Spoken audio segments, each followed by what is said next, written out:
This is the Leading Second podcast, where we're on a mission to equip local churches everywhere to raise up uncommon leaders. The Leading Second podcast releases every Thursday morning, so hit follow and share this episode with your team. Now, let's jump into another episode for all of us who lead from the middle. This is the year of the leader. This is the Leading Second podcast.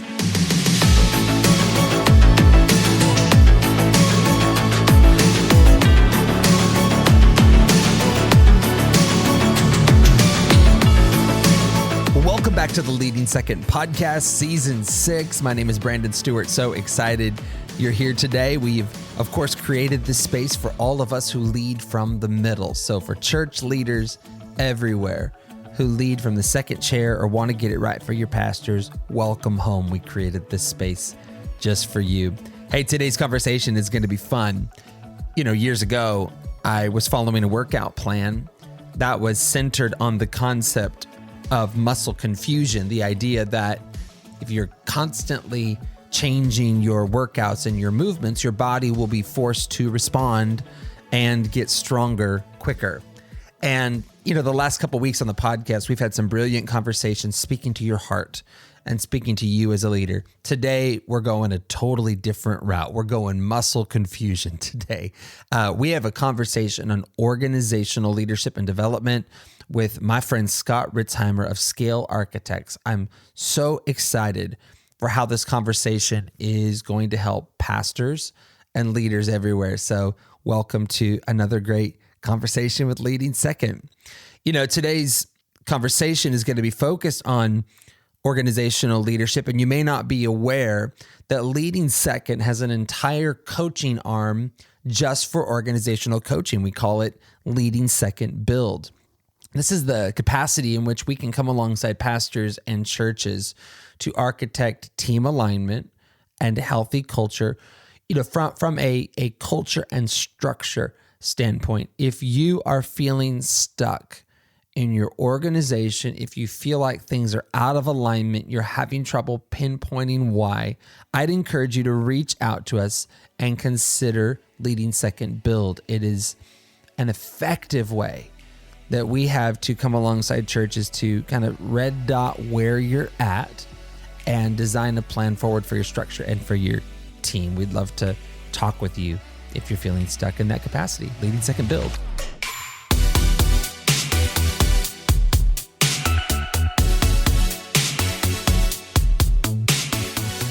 Okay, so for today's conversation, we are talking with Scott Riztheimer. Scott is the CEO of Scale Architects, which is the application arm of Predictable Success, a book and coaching platform that Leading Second's proud to partner with in our ministry, Leading Second Build. It's been a game changer for us, and I am amazed at its effectiveness in helping churches everywhere. Scott is a brilliant leader. He's a brilliant coach himself, and he speaks to organizational development and seasons so well. I'm so excited for you to hear this conversation. So without any further ado, here is my conversation with Scott Riztheimer.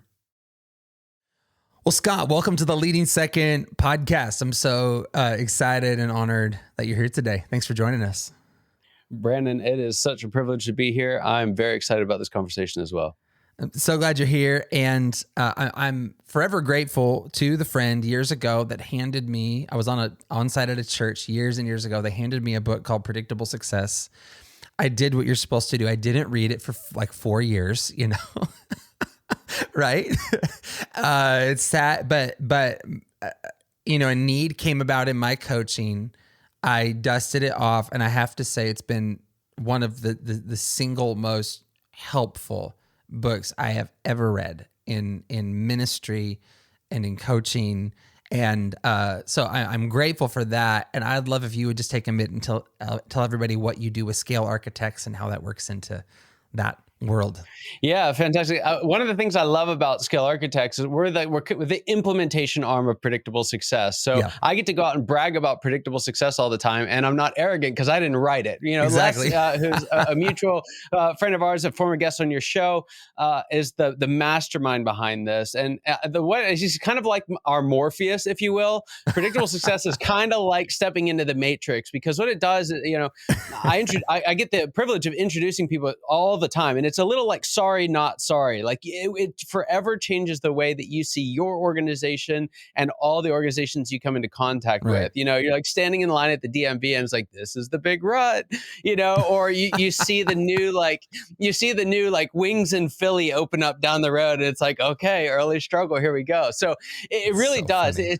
It's so simple, but it's so powerful, and it really just changes the shape of what we do. And so my story is actually similar to yours in the sense that I was introduced to the model through the book. It was actually from a podcast like this. That's why I love doing these shows, because podcasts really genuinely changed my life. And it's kind of similar to your story. So I actually read it right away, but like we do with all great books, is we read them and then we don't do anything about them for 4 years. So that was kind of my story. So what had happened? I was leading an organization called Start Church at the time, and it's a fantastic organization. It was a for-profit business that worked in the nonprofit world. We helped start, launch, scale somewhere around 20,000 different nonprofits and a few businesses as well while I was there.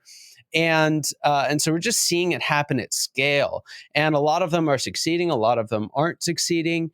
And it was a little bit of a mystery before really tapping into predictable success. But the bigger mystery was for our own organization, because we actually started coming out of the 2008 financial crisis. We actually relaunched then. And it was just a crazy, crazy ride. And we don't have to go into all of that because it's a different audience. But suffice it to say, I'm in my mid-20s leading a multi-million-dollar organization. I have no idea what I'm doing, right? We're just making it up as we go. And we're having a ton of fun doing it until we don't anymore. And I still remember like showing up and, it used to be like, what's our growth strategy? We're going to do this, do that. And then we do it. And then it started not working. And we started having like these significant leadership issues with some of the people on our team that, leaders at the time were just kind of like, hey, you're breathing, you're hired. And then you've been here the longest. Now you're a leader. That was our leadership team. Wonderful people. Some of my best friends in the world, tons of shared experience, mountains of sweat equity. But we're spinning our wheels, right? And some of them are rising to the occasion, others aren't. It's like, what's going on here?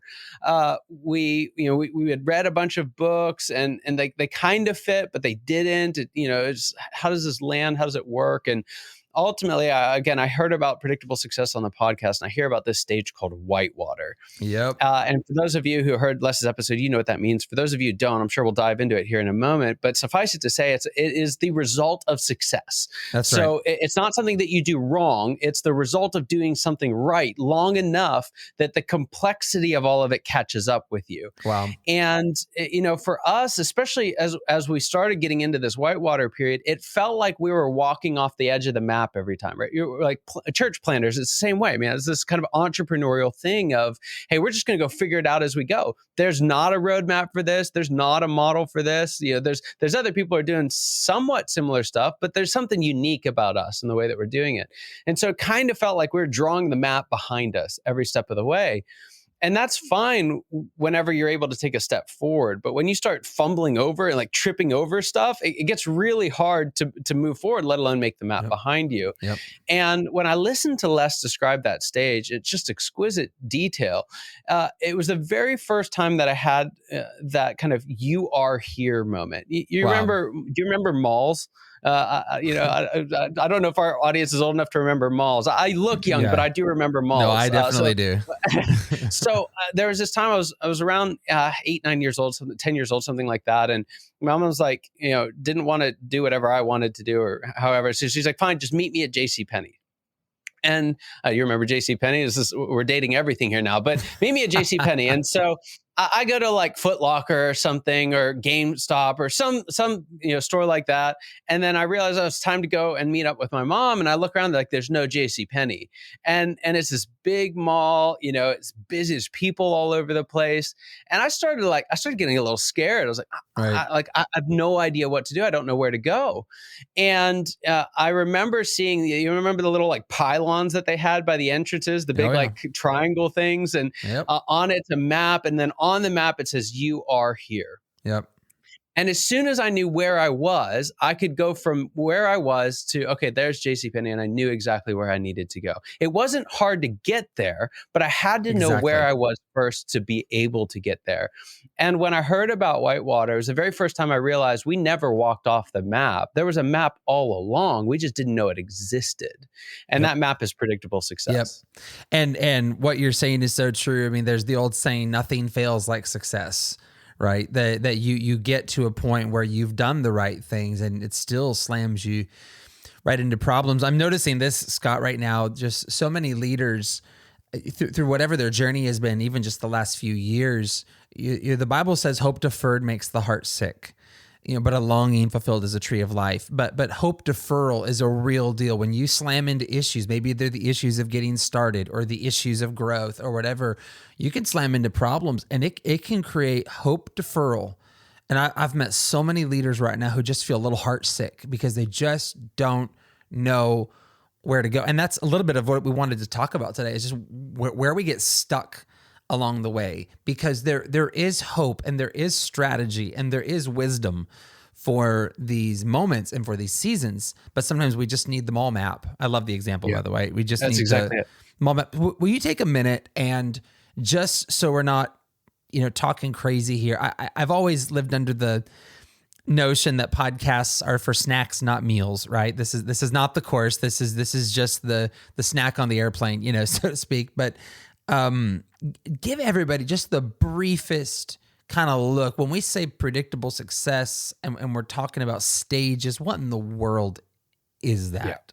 Yeah. So, Reader's Digest version, there are 7 stages. 4 of them are places we get stuck. 4 of them are really hard.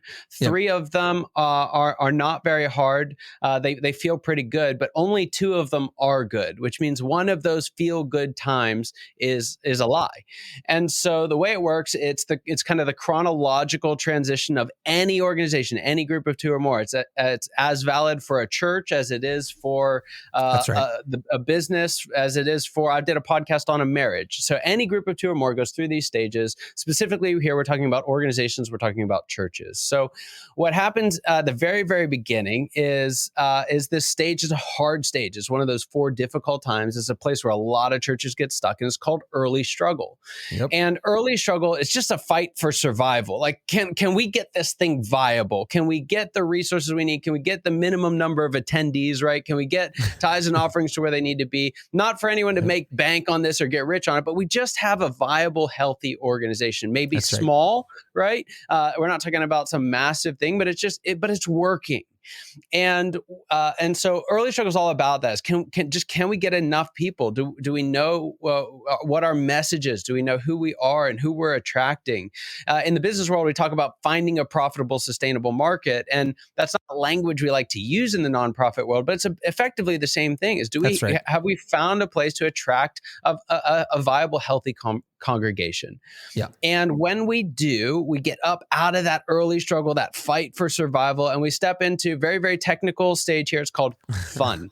And it's fun because it's fun. It's not early struggle anymore. And this is, for those who have kind of been there and aren't there anymore, these are the glory days we look back to many times. You remember when? It's where the myths and legends are born. It's where we have these just amazing stories that, 5 years from now won't even be half true, but they'll be even more amazing. and it's like that time when we had 75 salvations and our total church membership was 50, right? Right. It's just these spectacular things that happen. Folks are getting saved all the time. Like, everyone is evangelistic, not just in terms of like, hey, are we bringing people into the kingdom, but like, are we making disciples? Are we coming together? There's just a vibrancy that it's almost intoxicating, right? In the best possible way. And it, as churches, it's where we really just get to drive into whatever it is that is kind of our passion as a church. So some are more evangelistic, some are more discipleship oriented. It doesn't matter what that is, but it's just that we've dialed that in and we've got it figured out. Yeah. And it's just rinse, recycle, repeat, and have a lot of fun doing it. So we're in this fun stage, and as you're doing that, you're growing, right? There's more people coming in. You need more staff. There's more volunteers. Every single dial in the organization is going up and up and up. And as it does, there's this complexity that starts to build up. When it was just you were the only staff member, you didn't have to communicate your plans to anybody, right? You That's just right. had to do it. And it was hard because you had to do it, but it wasn't complicated. And now that you've got 5, staff members and 75 volunteers, or fill in the blank, the numbers don't really matter. It's just more, and that complexity builds and builds and builds and builds. And what happens is it starts to overwhelm our ability to execute. That's right. We start dropping the ball. Maybe it's on Sunday mornings. Maybe it's in we end up with a really lackluster small group enrollment for just something goes wrong. We launch a new campus and we just can't really get the rhythm right. And what happens is that complexity builds up. And the way that it feels inside the organization is like our levers for growth aren't working anymore. I remember I was talking with a pastor. His church was in Whitewater. And I said, like, hey, if I were to say, like, what are the 1 or 2 levers that you could pull on that would like really just drive growth as you see it, right? And again, we don't have to get caught up on what the definition for growth is. It doesn't matter. Like, money is a function, but it's not why we do it. Numbers, butts, and seats, to just be frank with it, that's a number that's that matters, but it's not why we do this.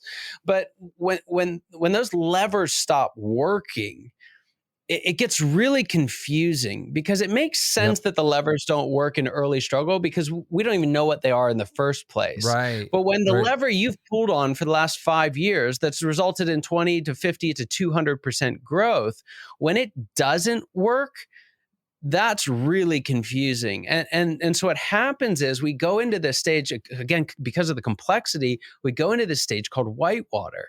The complexity overwhelms our ability to deliver consistent quality, to do whatever it is that we do and do it well.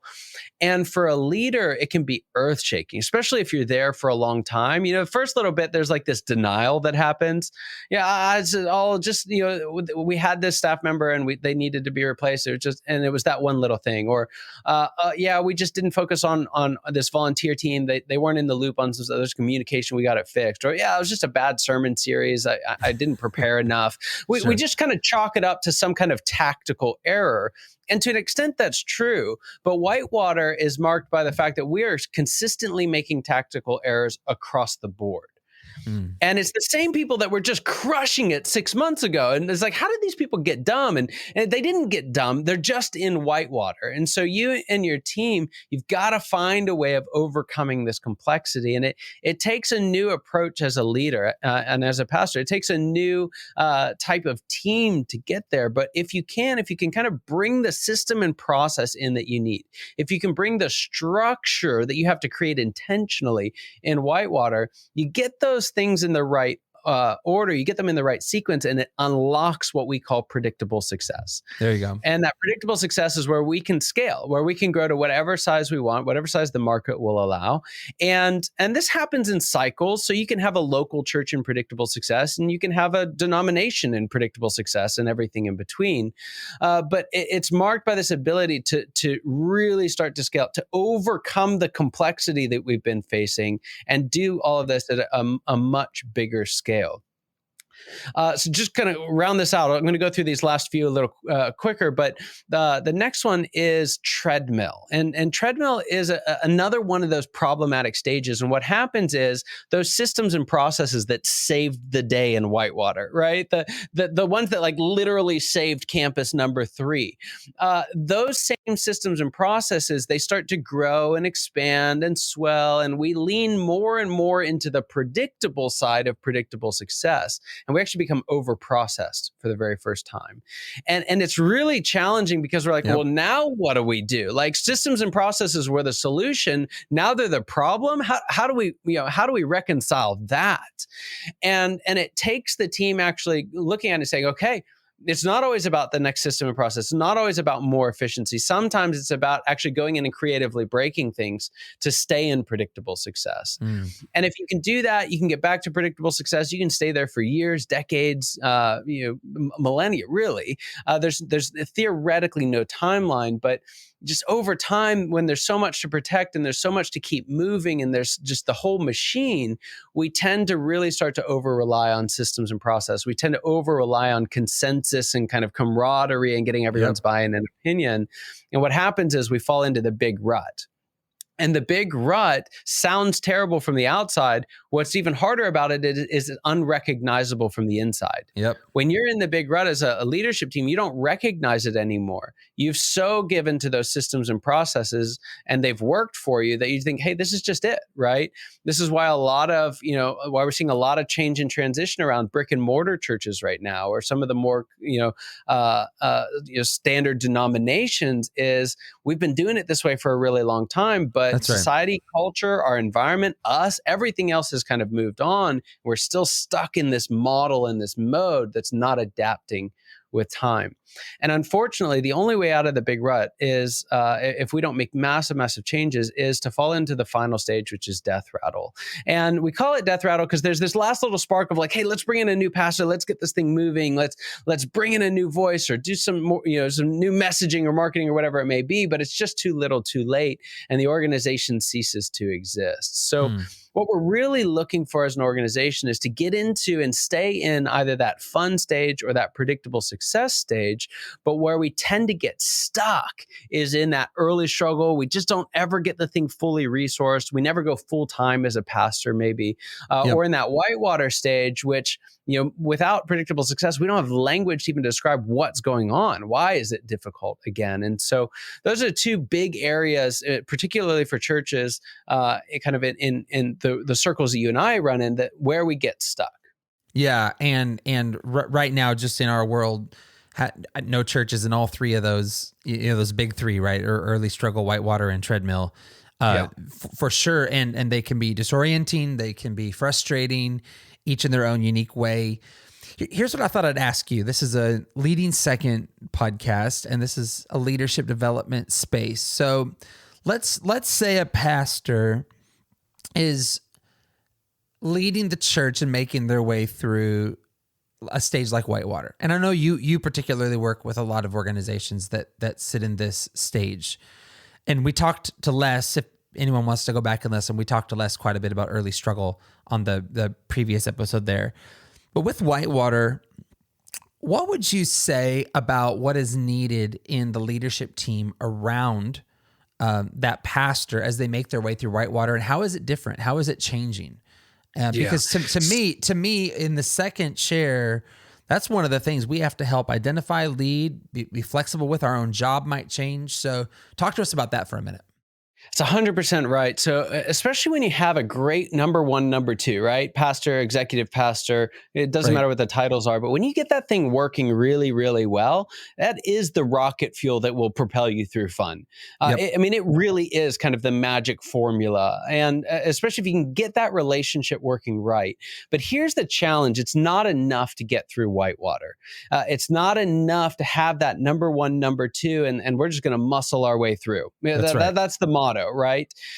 There's lots of different kind of ways the 1-2 combination can work. But here's the challenge. That 1-2, especially the 1-2 that thrive in getting us out of early struggle and thrive in fun, they do it by being creative, by being action oriented, by seeing the problem, solving the problem, right? The speed to decision is paramount. It's go get it. We had a saying at Start Church, we are church planners, we get it done. It doesn't matter what it is, just fix it. And that's exactly what you need. It's exactly how you thrive in that fun stage. It's exactly why you're stuck in whitewater. That works until it doesn't work anymore. And I wish I could tell you it's this magic point that it happens, and it's different for every church and different leaders, different capacities. But what happens is that kind of bias to action, that leadership by momentum, it actually starts to lose momentum, and it becomes leadership by firefighting. And so one of the best ways to look at it is say, hey, what's my number two doing? Or as a number two, what am I spending the vast majority of my time doing? Am I finishing things?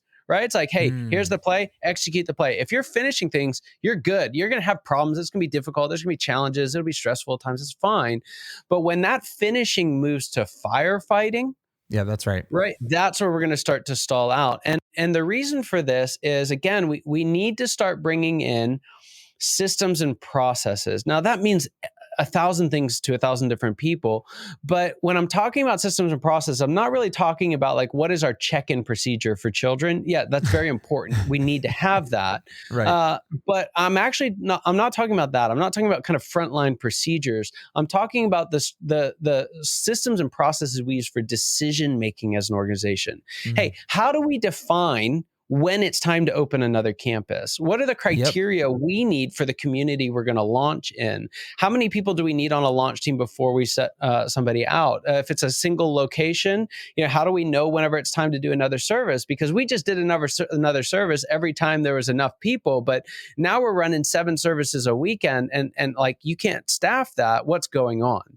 So we're actually looking at how do we use systems and processes to refine our decisions as a leadership structure. Very good. And unfortunately, your typical senior pastor and your typical number two, they can kind of design at least a decent system, a decent process, but to ask them to adhere to that on a day in and day out basis is highly, highly problematic. Right.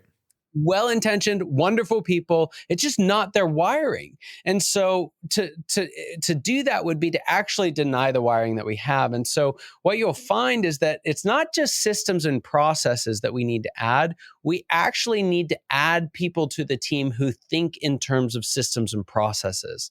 That's right. And so what ends up happening, though, is we end up personifying the challenge of whitewater, which is we've survived without all these systems and processes from a leadership level.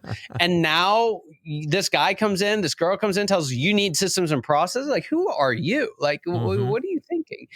And so what ends up happening is we tend to recognize at some extent the need for system and process, and we kind of think we can do it on our own, and then that fails. So we go out and find someone else who we think can help us there, but then they're not like us.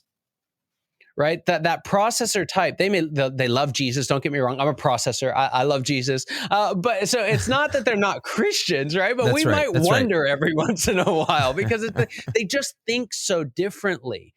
And fundamentally, when I'm working with teams, and you guys do coaching, you'll attest to this as well, but when I'm working with a team in whitewater, there's tactics and there's tips and there's strategies that we're working through, right? There's very specific steps, but you can't just phone those steps in. You just can't pretend to do those steps. And so fundamentally, what I'm doing is getting visionary and operator teams to embrace the processor leadership style. As not just a function of helping us to succeed, but a function of helping us to lead. That's right. And that's a really, really important distinction. That's right. That's so well said. Let me ask you this, particularly in some of these situations that are tougher. So we've identified some of the tough seasons are of course, early struggle. We've talked about whitewater, treadmill's another one. I'll just kind of wide open question for you here. What are mistakes that you see organizations make in some of these more challenging seasons or these more challenging moments? Yeah, it's really helpful to kind of introduce this leadership style language to explain it, because it's actually style mistakes that show up as tactical errors. Oh, wow. there's a handful of different styles that there's actually four. So the first one's the visionary, right? And most of our church planters, not necessarily most pastors, but most church planting pastors will have at least a lot of this visionary style. They have ideas. They're highly driven by a call from the Lord to go and start something, right? They're starters by nature. Effective communicators tend to be very charismatic. And so being a starter, it does come at a cost. And that is that in the wake of any great visionary, the wake of any great founding pastor is just this whole trail of unfinished projects, right? It's like great ideas that just never really made it across the finish line. I don't know anything of what you're talking about here, sir. No, none of us do. That's Jeff. That's not me. So there's just this trail of unfinished projects. We see what needs to get done. And then the moment we think, oh, I have to do that, it's just like exhaustion sets in. And so what'll happen is most of us will kind of intuitively get this. But there's kind of an interrupt that happens sometimes in the church world that I'll get to in a moment. But especially in the business world, we tend to be pretty good at going out and finding this kind of intuitive counterpart, the finisher, right? There's a type of leader out there whose peak endorphin rush, like what they love, what they excel at, what they would just die to do every single day is to get stuff done, to finish stuff. And when you can pair up that visionary starter with what we call an operator, finisher, right? That is the thing that gets us out of early struggle. So when you say, hey, how do we get hung up in early struggle? We tend to do too much of the other things. We tend to do, vision, but no execution. Or we bring in that third style that I mentioned earlier, the processor, we bring them in too soon. It's like, hey, I need a detail person to help me out. And we get this really, really wonderful, really, really slow person on the team. And it grinds things to a halt. And it creates all this frustration because it's like, yes, I need someone to finish. Yes, I need someone who's more detail oriented than me, but you don't actually need a processor.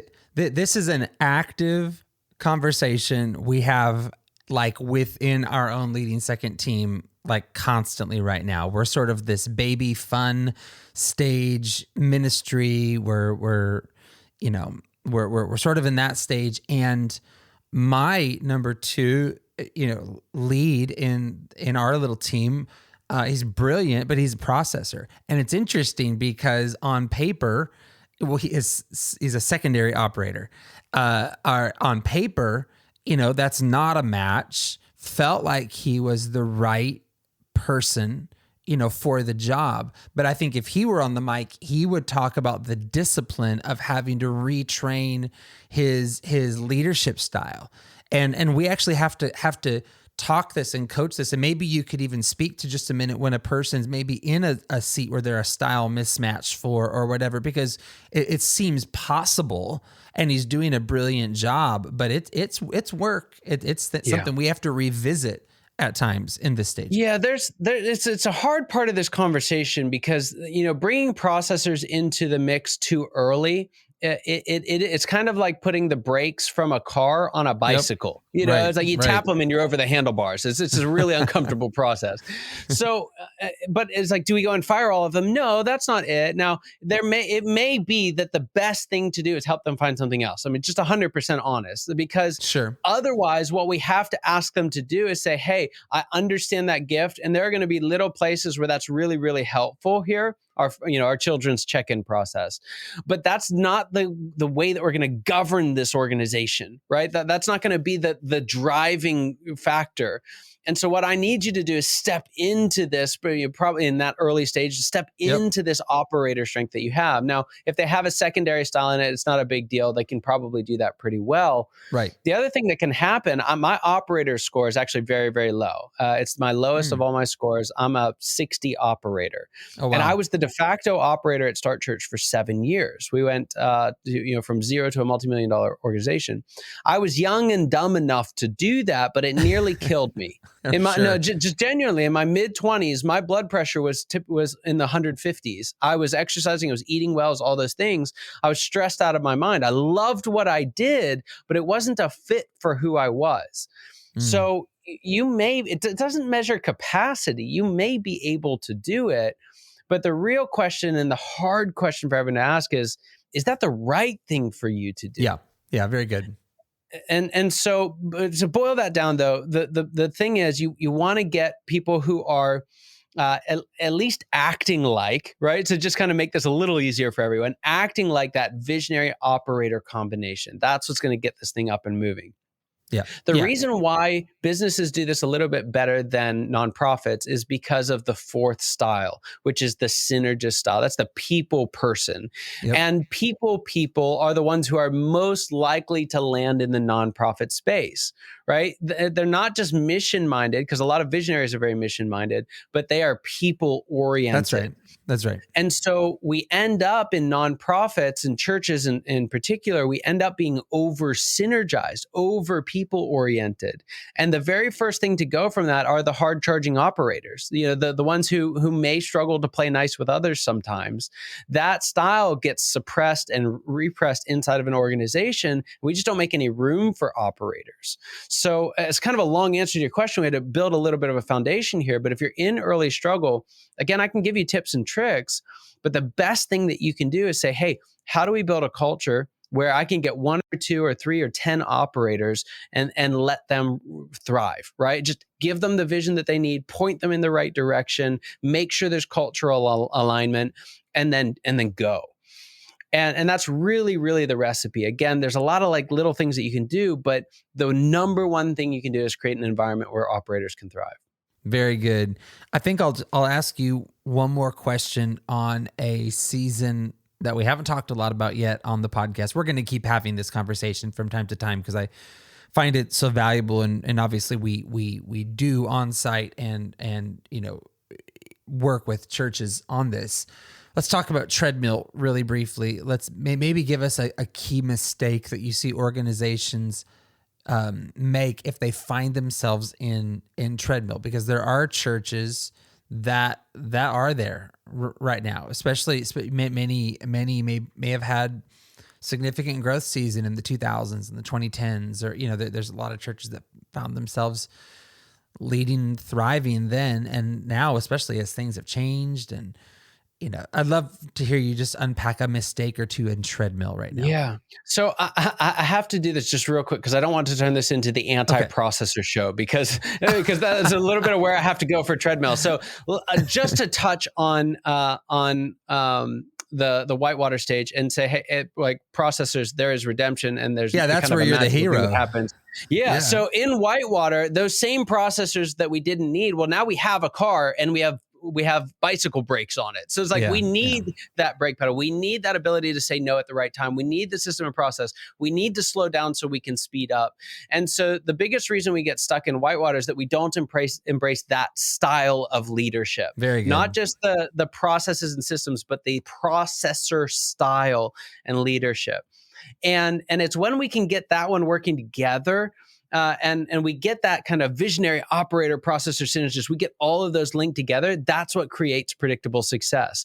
And it's not necessarily that it's easy. It's not that it's like everything is wonderful and everyone agrees on everything. That's not it at all. In fact, predictable success is it's marked by very, very helpful, beneficial conflict.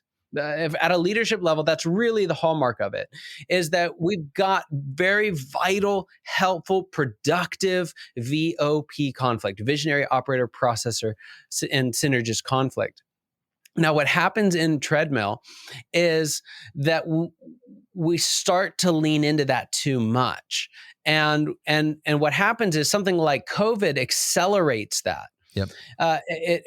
When you look at churches that have done really well and really poorly coming out of COVID, a lot of it has to do with how long they were shut down. Sure. And just how well they've been able to respond afterwards.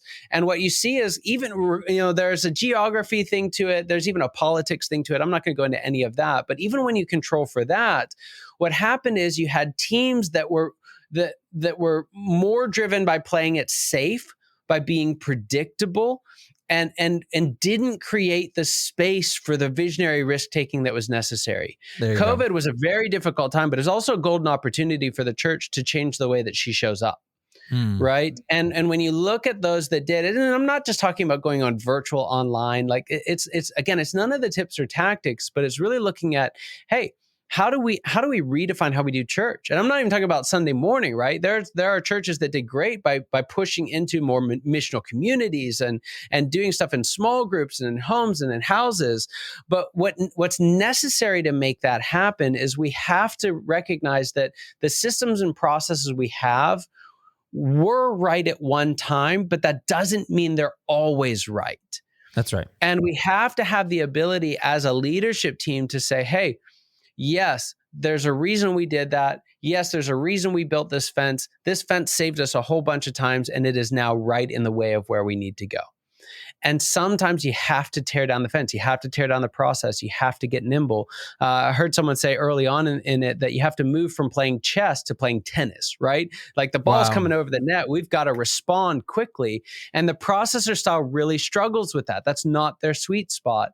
And what we have to do if we're leaning into that treadmill is we've just got to get a really, really crystal clear and compelling vision, not for where we've been or who we are, but where we're going as an organization. And we have to make, there's always difficult decisions that are in the way of moving toward that. But by setting that new vision, by really digging into, again, the visionary style, the risk that comes with that, the risk of potentially offending somebody, the risk of potentially losing, one of our leaders, the risk of, getting it wrong, but whatever it may be, the risk of having a worship style that people don't like, and whatever it is, we've got to start trying new things and taking risks in a guided way, not just random risks, but risks that have a chance of moving us toward that new and fresh vision for where we're going. Yeah, I love when I see churches get back on the leading edge of faith again, where like what is the thing that God is asking us to do that even scares us a little bit? It won't be pretty and it won't be buttoned up. Maybe that's just the very thing that the team needs in that season to keep moving and return to that place of predictable success. We promised a snack on this podcast and we're giving a meal, Scott. I appreciate you were going to say something right there. Yeah, it has real consequences, especially in a church environment. Like I remember a time where we were leaving our church and there was a group of people smoking outside because they'd just come to know the Lord and still had a smoking habit, right? And my son was kind of like, well, what do I do with this? How do I process this? And I was like, I love it. I love having people smoking outside of our front door of our church because it means that we're impacting lives and nothing like smoking, whatever. Like I'm not talking about that, but it's just, you have to create space for messiness, right? You don't have to have a perfect membership program. You got to lead people to the Lord. That's right. That's right. And so there's it's just helpful to kind of say there's a messiness to this that's beautiful. Exactly. Let's close it up with just one final question here. And that is, if you were having coffee right now, you're sitting across the table, a pastor or maybe someone who's leading organizationally in the church, maybe an executive pastor of some kind, they just feel stuck or frustrated. How would you encourage them right now if they were your coffee appointment this afternoon? So very first thing would just be like, it's normal to get stuck. When we get stuck, we feel like we did something wrong. When you look at this early struggle, whitewater treadmill, those aren't actually because we did something wrong. That's right. They are the natural progression of things. Yeah. It's like getting mad because you're a teenager, right? So it's just part of the deal, So the very first thing is you're probably stuck because you did something right, not because you did something wrong, and the game has changed. So at least the second point is the next thing you have to do is you have to find out where did you get stuck? Because if you got stuck in treadmill, the route to getting out is actually the exact opposite of if you got stuck in whitewater. That's right. So you need to get with the rest of your team, get your heads together, get a copy of the book, listen to Les's podcast, just figure out what stage are we stuck in. Yeah. And from there, that's the way that you'll be able to get out. Yeah. And we can end it there, but I'm so glad you said that because I see a lot of pastors and leaders out there winning and they don't even know they're winning. They're winning because they got their church started and off the ground. If you are still standing in early struggle, you are still in the minority of those who have a shot at making it through the hardest season. And for those who are experiencing organizational challenges, I just think I appreciate your perspective. We need to celebrate where we're actually winning here, while the challenges do carry very, very real weight. And hey, thank you, Scott. Thanks for some time today. Thanks for talking with us. Thanks for the meal today. I really appreciate it. Absolutely a pleasure. I wish I could make it a little more bite-sized for us, but it's just really helpful to kind of get that momentum behind it, because again, it's that opportunity to say, hey, we're on the map, and who do we have with us? We have the right people. Yes. All right, let's go. And you do that, the ability to turn things around is surprisingly close. Well, thank you, Scott. Appreciate you today. Well, thank you for joining us for another great conversation today. I pray this has helped you in some way. If it has, hit the subscribe button and plan to join us every Thursday morning for another important conversation for all of us who lead from the middle. And hey, consider heading to leadingsecond.com/podcast. We have the episode guide there. Consider using this with your team if you would find it helpful. Leading Second, we love you. We're thankful for you. Until next time, let's run strong for the kingdom and lead in an uncommon way together. God bless you.